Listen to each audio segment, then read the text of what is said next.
It's rainy, and what better weather to create some artwork. I wanted to take you along on the journey from like actual start to finish.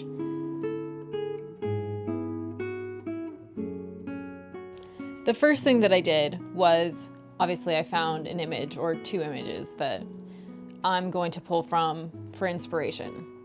We've got this big one to work with.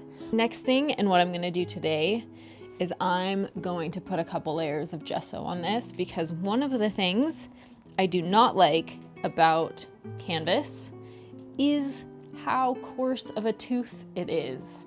And I honestly kind of like more of the linen and smoother surfaces. So we'll do that before we even do any drawing. And it's a perfect rainy day activity.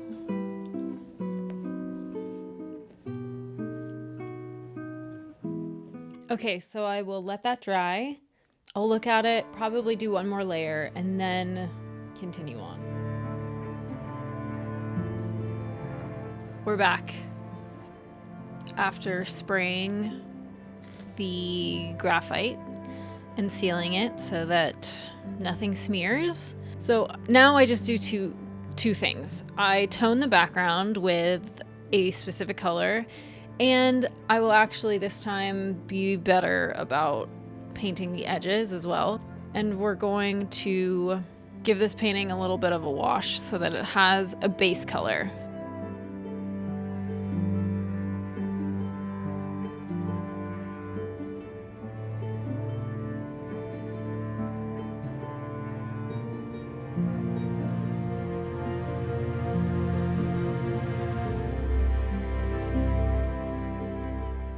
To start this painting off, I always do an underpainting.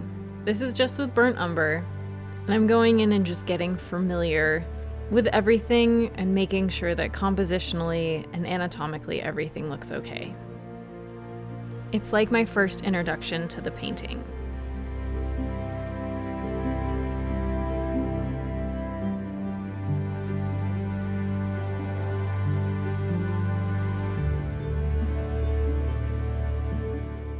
I then begin to add color, and that's where all the magic begins to emerge.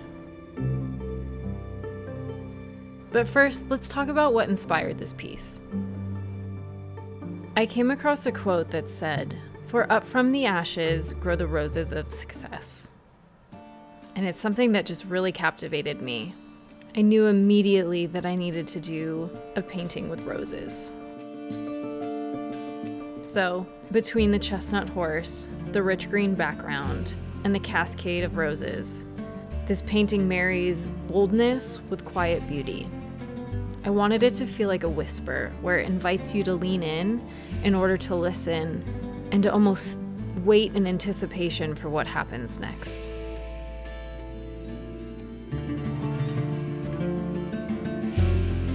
I've been in the mood for vivid reds against dark greens. I'm not always into complementary colored paintings. There's obviously a power to that, but I usually end up being a little bit more subtle. But like I said, I've just been in the mood for green and red lately. So this painting came to fruition at the perfect time.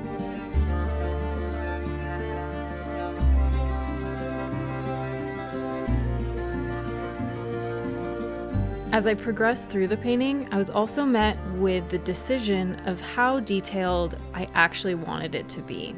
Now, mind you, this is a bigger canvas. And so one of the things I was going for is realism from a distance, impressionism close up. I wanted to look beautifully atmospheric from afar, and then have it fall apart into these chunky brush strokes as you get closer.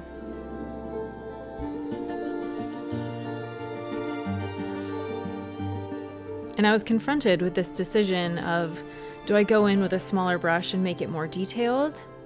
Or do I really honor the freshness of this first layer that I put down with these thick, bold marks that honestly had so much movement and liveliness to them? My decision was obvious. It wasn't worth trying to go over again and risk fussing and losing everything that was in this first pass.